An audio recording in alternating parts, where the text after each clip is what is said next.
from their self-titled debut album. That is the Hypnotic Brass Ensemble with a song that got new life in the film realm because it was featured as a part of the Brothers Hypnotic? No, another movie? No. Another movie? Yes. Mockingjay.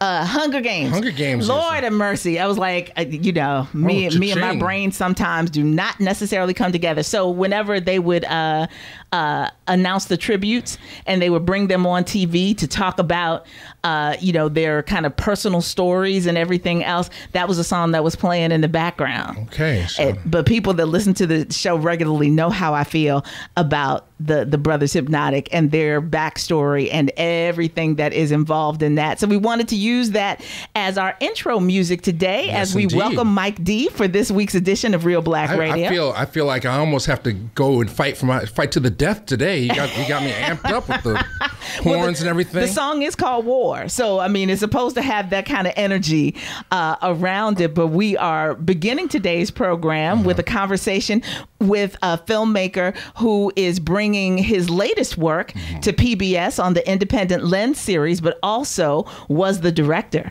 of this wonderful Brothers Hypnotic. Which is also part of the Independent Lens. Yes, indeed.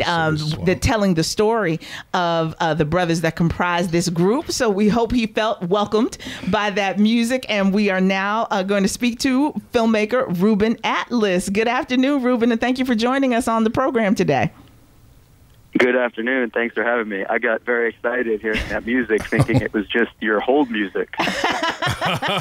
Well, it's like there are my iPod is full of joy, and we use a playlist each week to welcome our guests on and to begin our conversations around this wonderful community of culture that Mike uplifts through his film screenings and that we talk about here on the air as well. And so you just happen to involve yourself with some really great film projects, and so we're happy to speak to you today.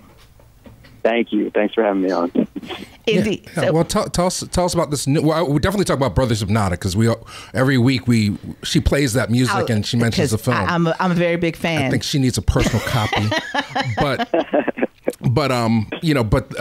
this week we have Acorn and The Firestorm premiering on PBS.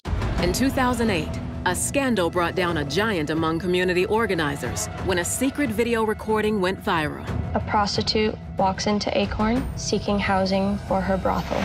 This was a potential firestorm. The premise of the videos was misleading. You don't see the lie to the whole episode. We didn't work for 40 years just to let somebody run over us. But what even brought you into wanting to tell this story on film? Sure. So my father, who was a lifelong legal aid lawyer in Paterson, New Jersey, ran a legal services program that had a similar mantra to the work that Acorn did, in the sense that they weren't just about providing services, but also sort of working with people in the community to help them uplift themselves. And when he retired, he wanted to look back on his career and the work of other people who he came up with, who were progressive people who, were now in their late 60s. And so he wanted a lens to sort of explore the work they did and just see, did we make any difference? And he thought Acorn was one of the most successful anti-poverty groups and grassroots anti-poverty groups in the country. And there was an Acorn office that was right above his in Paterson. And so it seemed like a natural exploration. And he spent about 5 years, researching them and writing about them. And the entire time he was saying to me, there's, countless stories here that would be great for a film. But it wasn't until the 2008 debates when John McCain said it to Barack Obama in the third debate that Acorn was destroying the fabric of democracy that I thought a film absolutely had to be made about them. Mm-hmm. Wow. Yeah. This is so timely because we're now talking about a 10-year window of a period where many people feel like all of the gains, especially legislatively, when we think about grassroots activism and movements, things that were hard fought in the late 60s, early 70s, that were a part of a bigger socioeconomic movement layered on top of civil rights, that so much of that work has been chipped away at and lessened because of recent political movements, that having a film that helps us explore how we rewrite history around some of these very effective organizations, and how sort of this gotcha effect that we are looking for in society now with all these viral videos and what have you, the impact that has made on any kind of social justice progress. Yeah, absolutely. And I think there is this attempt to take, Acorn was a 40-year-old organization, and it, of course, had flaws and was problematic in a lot of ways, and had serious flaws. And there's this desire to sort of categorize them by their flaws, and it ignores the fact that it's an extremely complex organization, and its flaws compared to the good work that it did are infinitesimally small. And so the idea that, people would try to, that they got sort of labeled as this criminal group, and, now the sort of popular conception of Acorn, or if you talk to somebody who maybe hasn't seen the film or read my dad's book or isn't sort of embedded in community organizing, or maybe even doesn't know that much about politics, would say, oh yeah, I know about Acorn, and they remember the Gotcha video. Yeah. And so that was a big part of the motivation for making the movie too. I think it's also kind of ironic that McCain was so involved in, kind of the downfall, this moment, this huge national awareness that was brought around Acorn. And even he now, with the new book, with his illness and kind of reflecting back on his life, says that one of the worst decisions he made was choosing Sarah Palin as a running mate. So hindsight is 20/20 in lots of different ways, but that doesn't undo the devastation that you can wreak on things when you put something in your sights and you raise a national conversation about it.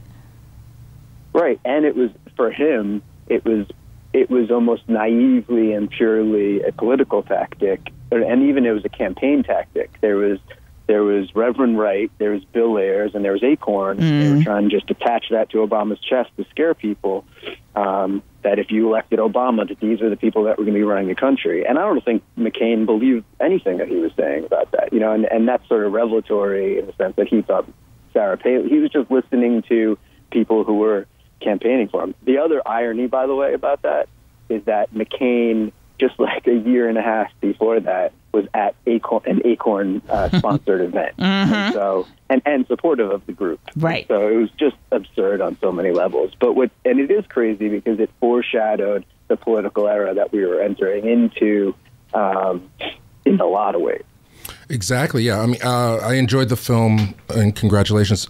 The Gotcha video. I mean, it was basically a prank video that was the first domino to fall on this situation, and now it seems like week after week we see a lot of things where there are allegations, or just a viral video happens and everybody's sort of triggered to react. So this is far ahead of the curve. I mean, what lessons can we take from this scenario, so to speak, in terms of what's going on in the world today? Well, I think one big one is that anytime anybody labels anybody as sort of un-American, that should trigger our history. And you realize the number of times that that's been used in a bad way, and that somebody claiming that is always on the wrong side of history. And any attempt to make that classification and sort of demonize an entire group of people wholeheartedly, or an entire organization wholeheartedly, you should immediately think skeptically about that, right? Yeah. But then I think there's a big lesson to be learned if you're a organization doing progressive work, in the sense that these attacks aren't political attacks aren't new, right? They've been going on for centuries in a lot of ways, and it's the history of America. But the Acorn story was really the first time that the blogosphere met the internet, and the YouTube sprouted, and Twitter, and all of a sudden the rapid fire 24-hour news cycle all merged, right? Yeah. And so now I think we're catching up to that, but you need to be able to respond in that time frame, because that news cycle does have an effect. So it's like, we should, as consumers, or as media consumers, we all need to be aware of what exactly a story means when it happens so quickly. But also on the other side, you need to be able to defend yourself very quickly. Yeah, but we always see the headline is printed big, the retraction is really small, and social media, it's right. A lot of good things, have been put out of business because of a viral video or so on and so forth. But what I really appreciate about your film is that you kind of talk to both sides on this. I mean, you didn't get James O'Keefe, but just sort of getting both sides of the story really made me think in terms of, because it's a very complex situation. I think both sides were trying to confront a system that they felt was not efficient or broken. It's just, maybe it's a class issue or race issue comes into play as well. Sure, absolutely. That was, the vision of the film was, it was very much like an Obama era vision, in the sense that we felt like we could approach the story non-polemically and be able to engage progressives as well as Fox News watching conservatives. And that was, and still is a major goal, in sort of getting the film out to the world. And we'll see what happens on PBS on Monday when it's airing. We hope that both sides can watch this movie and learn something from it. Yes, indeed. Well, let's talk about that in terms of your personal investment and involvement in being a filmmaker, because Mike, talked about this idea of the timing, and you mentioned that, 24-hour news cycle and how all these things come together. How did you decide that your camera was the way that you wanted to begin to help shape narrative and bring stories to people, to really open up their hearts and get them to think perhaps differently about some of the things that you choose to shoot? And, and we begin with your first film, Brothers Hypnotic, in telling this story of a really complex and incredibly talented family. Thanks. Well, I guess my mother was a documentary filmmaker, and her name's Bonnie Friedman. She was part of a collective of social issue filmmakers who, owned some of the first women's collectives, and they were really radical at that time. And so I sort of grew up knowing that film was a powerful tool for social change, and just like it's a career you could have. Mm-hmm. But with Brothers Hypnotic, that film, I think, happened upon me more than anything else, because for those of you who don't know, it's about the Hypnotic Brass Ensemble, who are an extraordinary band of brothers from the south side of Chicago, whose father is a jazz legend named Phil Coran, whose music you should also look up because he's amazing.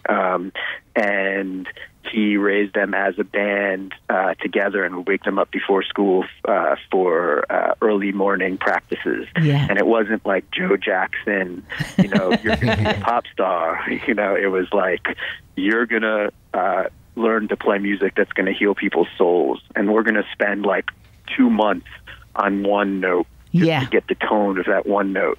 And so it was a very spiritual education. Sorry, so I could go on and on about him, but when I was, it was 2007, and I was in my third year of law school and very disenchanted about the prospects of being a lawyer. I don't think it was like necessarily for me. And I was in New York, and I turn a corner and I hear the sound of 8 horns, just like playing music into the sky. And I follow it, and there they are.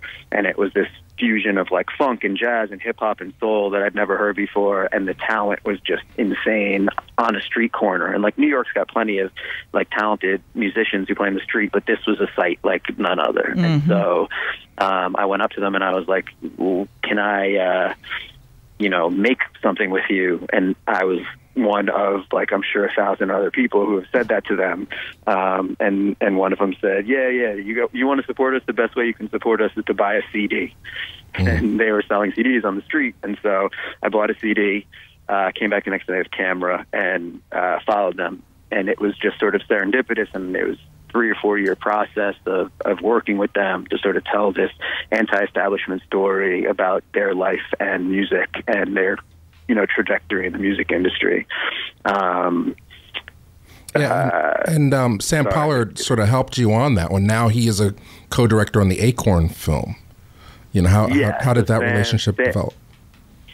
Sam, there's actually a filmmaker on that film, on Brothers Hypnotic, legendary black filmmaker St. Clair Bourne, who's since passed.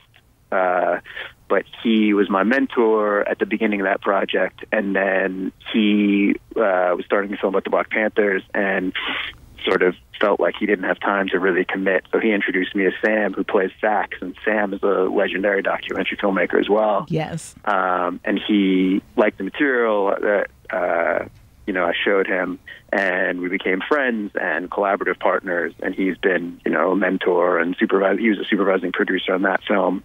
And then we eventually discussed working on Acorn together. And he directed and produced Acorn with me, which was, pretty incredible to be able to do as a filmmaker who's working on their second film, to work with him. Well, what your our conversation today has illustrated the power of relationships and the idea that, for all the times when creatives sometimes may question why we are led to create the works that we do and share the things that we do, living these lives and being put in the position to capture certain stories and share things with the world is something that you've just, kind of given us a running dictionary definition of why it's important for everybody to stand in their space and tell the stories that they are privy to be adjacent to or deeply involved with in a way that only you can tell it. And the fact that you have now developed this relationship with the Independent Lens series so that folks can, be in the comfort of their own homes and engage with this material in a way that is meaningful for them, I think is really, really powerful stuff. And we are very thankful that you were able to take out some time today to introduce us to it and give us a preview of what we will see next Monday evening on PBS. So we thank you, Reuben, and much continued success to you. Thank you so much. One more thing I want to mention is that the main character of Acorn and The Firestorm is Bertha Lewis, who was the last CEO of Acorn, who runs the Black Institute in New York now, is a political powerhouse and an amazing person, one of my heroes, and she's from Philly. Yes. So I thought that was important. South Philly. South Philly. All up in that row home. 20 deep in the row home. That's making change, protesting. Yeah, so the story is national, but it also has a local connection, and we got a chance to see it through your lens. So thank you so much for sharing that with us. Thank you both for having me on. Appreciate it. And again, ladies and gentlemen, the title of the film is Acorn and the Firestorm. It premieres on the PBS Independent Lens series this coming Monday, May 21st, 10 p.m. on your local PBS station, and you can begin streaming it online the very next day. So for those of you who, keep early hours, can't stay up till 10 p.m. to watch a 90-minute film, you can go online on your various devices the very next day and watch it during daylight hours or wherever you happen to be, and check out this really, really important conversation around how Yeah, well, what it takes to maintain an organization that's this big, that's doing this kind of work, and how one little thing can. It's a great film because it gives you the legacy. I mean, just like the previous caller, like the system's being dismantled. Yes, but this shows how political forces, are at work to dismantle any kind of social progress on a grassroots level, and there's empirical proof, and it can happen, like you said, at the drop of a video. Yeah, can just be used to discredit anything. So hopefully, and this is before fake news became even part of the lexicon. Well, this is the birth of Breitbart. I mean, for those who don't know, and all the sort of alt-right, they just, like Reuben said, they jump on one thing and then they can use any piece of information to sway public opinion. So absolutely. But Bertha and those people, it's a great story. I mean, I really enjoyed the film. I hope people use it to inspire, ignite their critical thinking and ways to we all have to reverse this trend that we're in. So I think it's a very important film for right now. Indeed it is. More great talk about film and television, especially Black folks involved in all of these things. And royal weddings. Yeah. When we continue with this week's edition of Reelblack Radio. Hang tight. From the album Blood, that's a little taste of Lianne La Havas with the song Never Get Enough.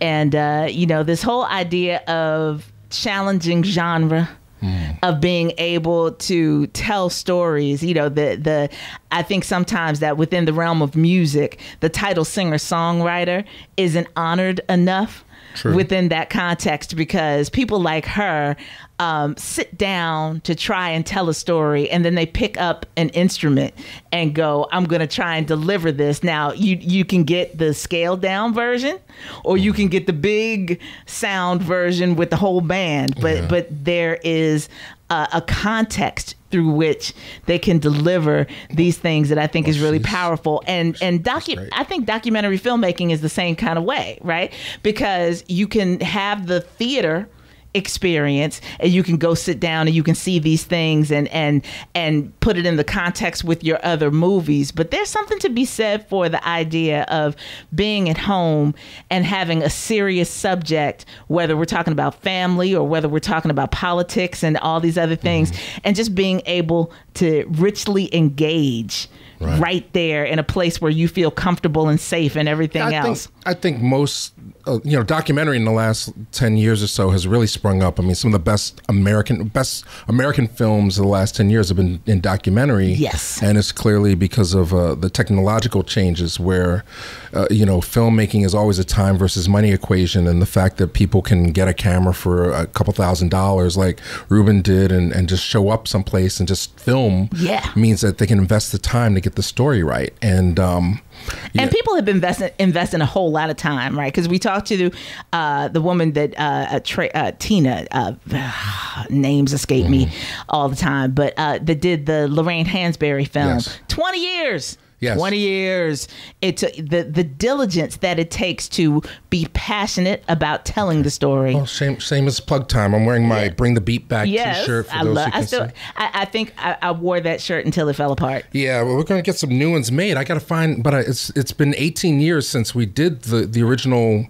The first movie I tried to make in Philly, everything's about trial and error. I wanted, after I saw Ken Burns Jazz, I said, wow, why do we have to wait for our heroes to be dead before we make a movie about them? I love hip hop. I came from Philly. Let me, with my resources, tell the whole story of old school Philly hip hop, the birth of this independent musical movement. Yeah. And so we embarked, me and Tito Irizarry, we were working KYW, we embarked on Bring the Beat Back, and the idea was to do many films about different personalities, but we started with MC Breeze, Philly Boy, which was the first movie, and then we took it to festivals. It got picked up by a couple people. Nobody wanted to pay anything, though, right? And then we looked into archival and just licensing music, and I said I've taken it as far as I can go. But now, June 15th, our friend James Claiborne at the African American Museum has invited me to program an event. So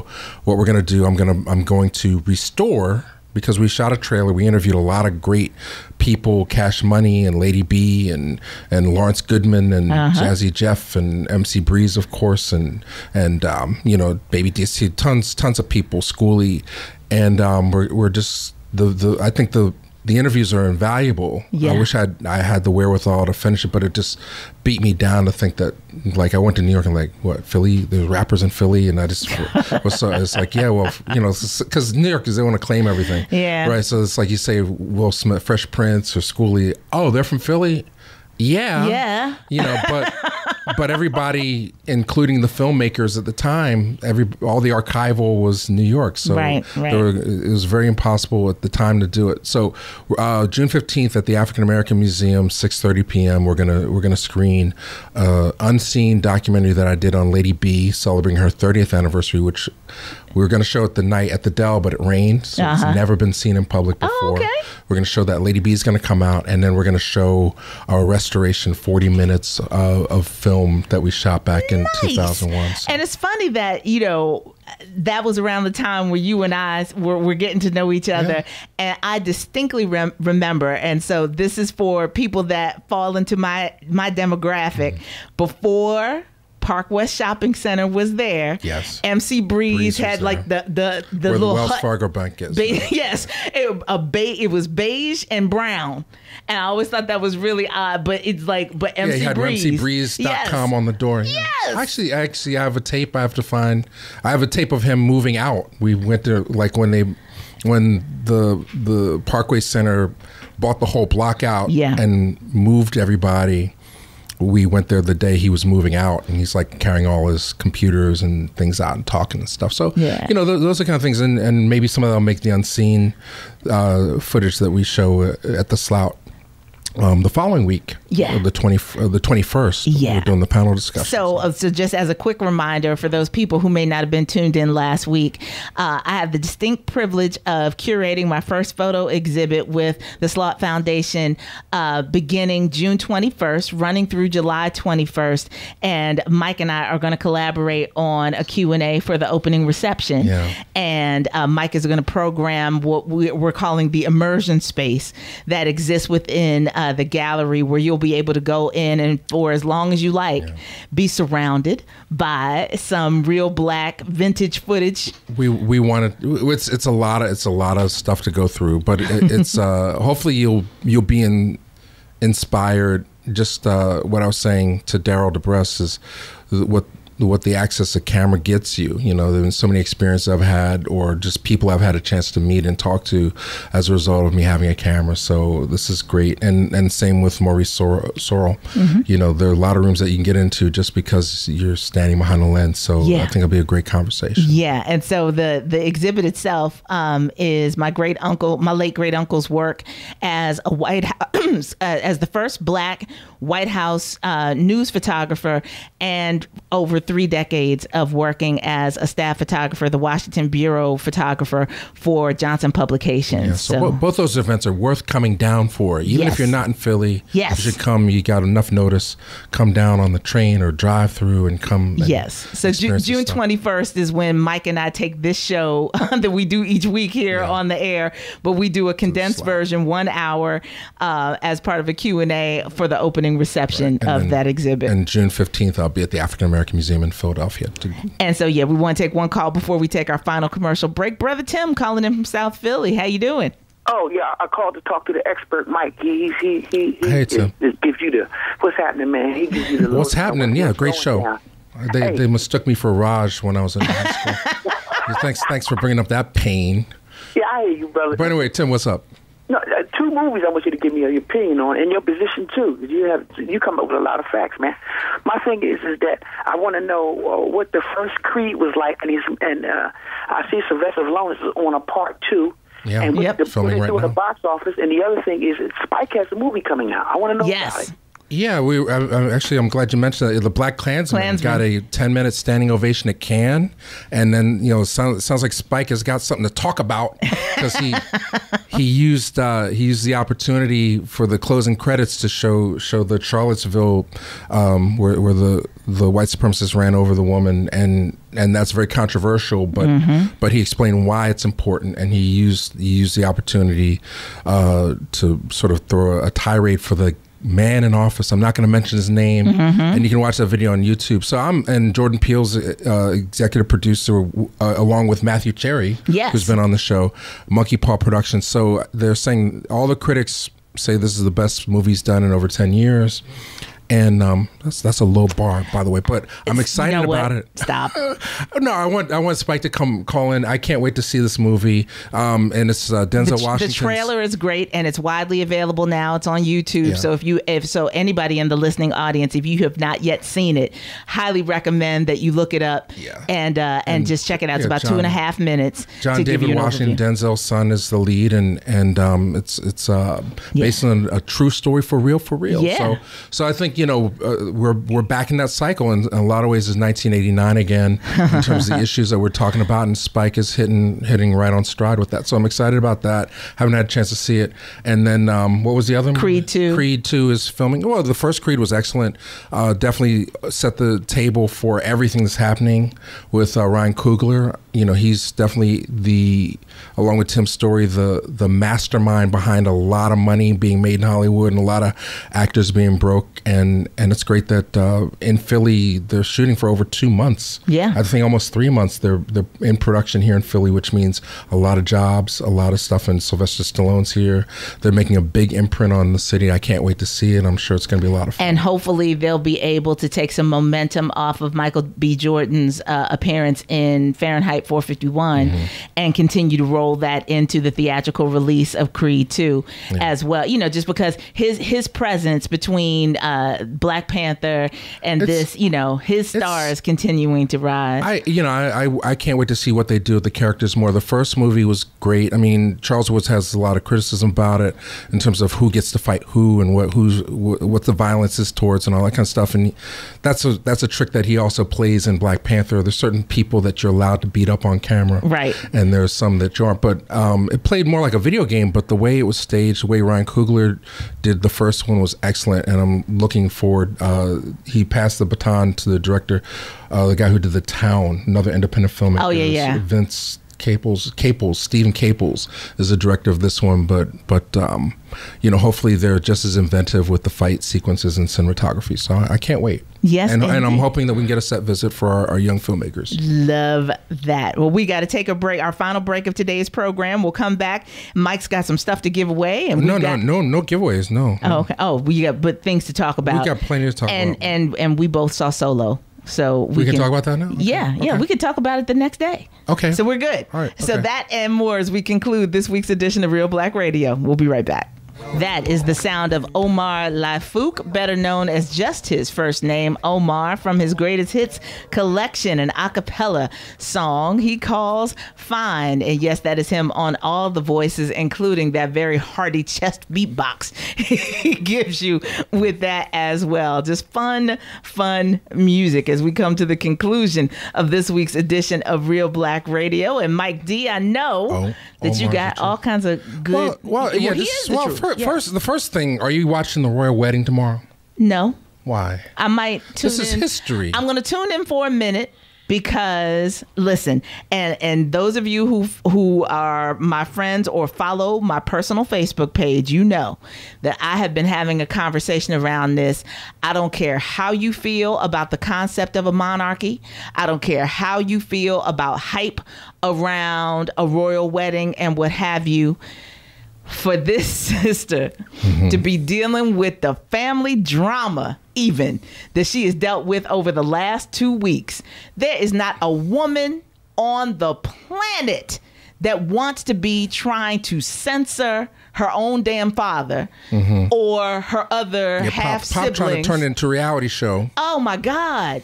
And then he had a heart attack, so now he can't even be there. He can't even come. So now the mama going to walk her down the aisle. No. You didn't hear the late. So clearly they switched it up. You haven't really. Prince Charles is going to walk her down the aisle. Oh, they don't want that image of the black woman? No, they don't want a woman walking her down the aisle. Okay. If you're going to be traditional, if you're going to be in this kind of storybook wedding, then a man is giving you away, and that's problematic for some people anyway.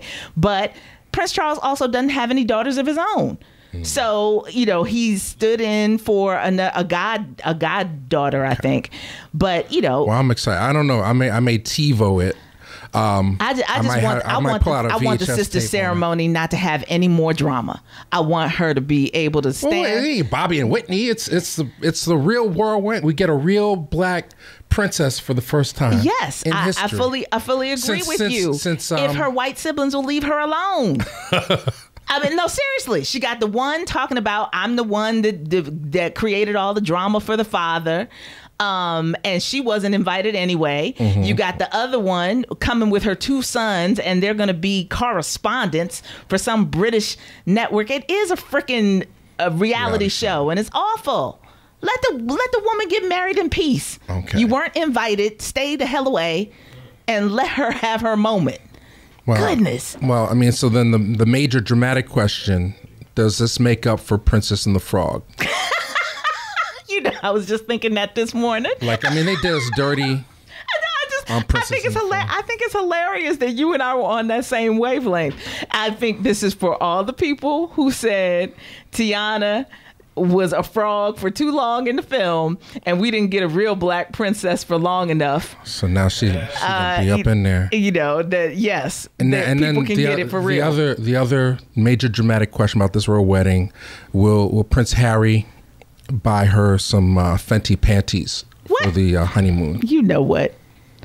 How do you know her sister friends didn't get her that for the bachelorette? Whatever. I'm just saying, guys were buying these Fenties. What? As well they should. I'm just saying, Rihanna wore these things. For those of you who are not familiar, Rihanna is building her empire.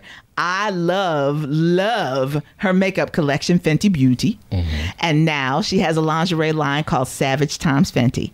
So, yes, for all of you who have significant others, you might want to get to online store. You have to subscribe to them. Yeah, that's right. And get it sent to you. You don't get it's like... I love it. But I love, did you see the quote from Rihanna? What's that? Rihanna's one of my favorite people right now. Mm-hmm. So that somebody asked if she was invited to the royal wedding because, she and Harry met at the Invictus Games and he came to Barbados and this whole thing. And she was like, first of all, why would you even ask me that? She's like, we're not friends. We had this moment of philanthropic coming together. And she was like, you know me now, or you met me because you're interviewing me. Do you think you're going to be invited to my wedding? Wow. So she went beast mode. She must add another 0 to her bank account. She got bold. I just appreciate the fact that she's honest. She is an island woman. Don't ever forget she is an island woman. And sometimes those things just come fast. But she is living her best life. Oh, and that is a great thing. Melanin. So there's no. And speaking of melanin, shout out Stephen Hill got a job. Our friend from Black Star Film Festival. He's at every film festival, and now he's in Maui. Nice. He's the co-star of the remake of Magnum PI, which is coming out with Jay Hernandez. Yeah, yes. He's been Instagramming and tweeting. He's the guy. Bravo. Yeah. I always like when people hit their come up. That's just inspiring to me. Yay. Yeah. So but I'm excited, but they're bringing back too many shows. I read the list of the CBS shows that are coming out next season, and I thought it was 1978. Yeah, I know. I know. They're bringing Magnum PI back, and they're bringing back Murphy Brown. Murphy Brown, yes. Even though I love Candace Bergen. The plastic surgery. Well, she's in that book club movie too, so she's making a comeback. But I'm not sure if that a Penn alum. Penn alum. And just say So. Well, if you can handle, I guess the success of Roseanne and the lack of creativity in Hollywood has opened the door for a lot of shows to come back. Yeah. Well, we got 2 folks hanging out online, so can we kind of speed through and make sure they get their voices in? On line 1, we have Eric calling in from Germantown. Good afternoon. Good afternoon. I hope I don't get muted for having my own opinion. Mm-hmm. No, as long as you keep your language PG. Okay, we're good. All right, cool. I could do that. I just heard. I'm not sure who's on the line, the gentleman, but he's referred to Meghan Markle as a real black princess. Okay. And I'm just like, This is like, so anything is just black. Like, it's obvious she's not black. She's mixed. She's biracial. But yeah. She's biracial. In this society, it counts. Wait, can I finish? Go for it. You're talking over me. I know it's. Come on, we're almost at the end of the program, dear. So we're just trying to get through it. Let me say what I have to say. Come on. It's not cool to say, but she's biracial. She's not black. But in this society, we just make it up as we go along. It doesn't matter whether it makes sense or not. We make it up as we go along. She's black. We could trade Kanye. I just listen to these conversations, and it's just all over the place. Like, and as a black person, I would sit back and be like, you know what, man, this is all a joke. Because now she's black, but Kanye gets traded, and this one's not black, and he's not. What is this? This is a joke. She's biracial. That's what she is. She's biracial. She's not black, but black people are so thirsty to be up underneath another group of people. Oh, we finally got to. Why are you? Hey, well, I was going to say, Eric, you are absolutely entitled to your opinion. We went through this for a very brief moment with President Obama. Yeah. Right? And Meghan identifies as mixed race, but she makes no bones about the fact that her mama is black. Yeah. And same thing, President Obama is biracial, self-identified as a black man. And I don't understand why we continue to have these debates. And well, I mean, just be real. I'm excited. Like, I have to look when I see the People magazine. I have to stare because it doesn't necessarily jive with my conception of what a Nubian sister is. Oh, Lord! But clearly, this wedding is all about hemoglobin. That's high yellow discrimination. No, stand up for my freckle face sister. My perspective is that they needed the hemoglobin. So because other like a paper cut would kill Prince Harry. Oh, so Lord. they need some strong genes to carry us into the next millennium. I just want to also make sure that we acknowledge that Meghan isn't the first black princess, because Queen Charlotte was of African descent. Okay. Our last call of today's program is Alex, reaching out from Eastwick. Good afternoon. Hello. How's everybody doing? Good. How are you? Great. Just a point of correction. Mm-hmm. I know everyone's going to call her princess, and that's fine, because that's what everybody's going to. But technically, she'll be a duchess. Yes, she will be. Okay. And we won't find out her exact title until after the ceremony when Queen Elizabeth bestows it. Right. Mm-hmm. But she won't technically be a princess, even though we're all going to call her princess. Right. We'll be a duchess. Yes. Okay. Yeah. No. Well, thank you for that clarification. Is she black Alex. enough for you? Because that's going to be a problem for eternity. No, we all know that if you have a black parent, you're black. There it is. I mean, I don't know why everybody's going so. If you look black, you're black. Okay. I don't know why. I apologize to my high yellow sisters, those who are passing. Carol Channing, everybody. Consider you black if you even resemble black. Right. Yeah, Mama called him Clay. I'm gonna call him Clay. Thank you, Alex. Thank you for lining up. My honorary black comedian Gary Owen is in town this week at Helium. He got. Some people say he got disinvited from the cookout. he been showing off lately. I need to find out. We're going to talk to him. He'll be on Reelblack TV. We're going to interview him tonight. Okay. And then Hannibal Buress makes his return. Yes. To Philly since last time I think was causing all that commotion. The Trocadero might have been his last time. Now he's back. Cosby's about to go to jail. He's back in Philly at the Miriam Theater. Like, whether or not Cosby serves a day in jail, he must register as a sex offender, and that pleases me. And for Vinegar Syndrome, please go to the Welcome Home Brother Charles MMA Blu-ray. Reelblack has some content on there, and they also released The Penitentiary 1 and 2 on DVD Blu-ray, Vinegar Syndrome, so please support that. Now, we're still waiting for Penitentiary 3, which is a canon release, and the rights are still tied up. Gotcha. But for those who are collecting, highly recommended.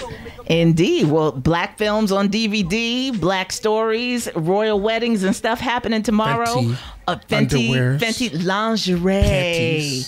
Lingerie.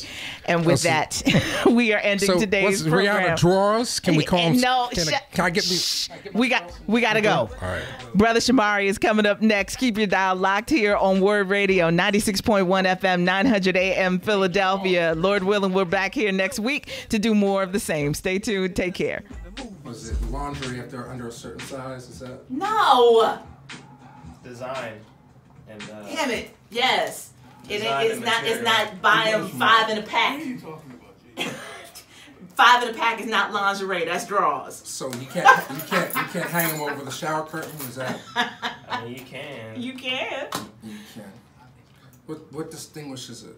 Now, like I said, it's individual pieces. Yes. The design, the material, cost you a whole Happy Meal to get. How the young boy schooling you on this?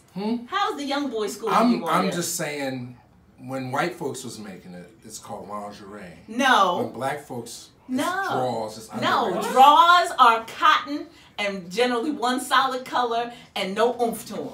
Mm-hmm.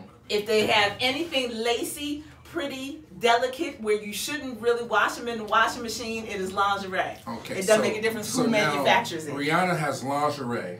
Yes. Now, if Monique puts out some underwears, what's hers gonna be? It depends on what it's made of and the quality of it. I think she's gonna start saying, "I need to have some lingerie too." Well, you know, that's up to her. She likes to compete. There's jokes there somewhere.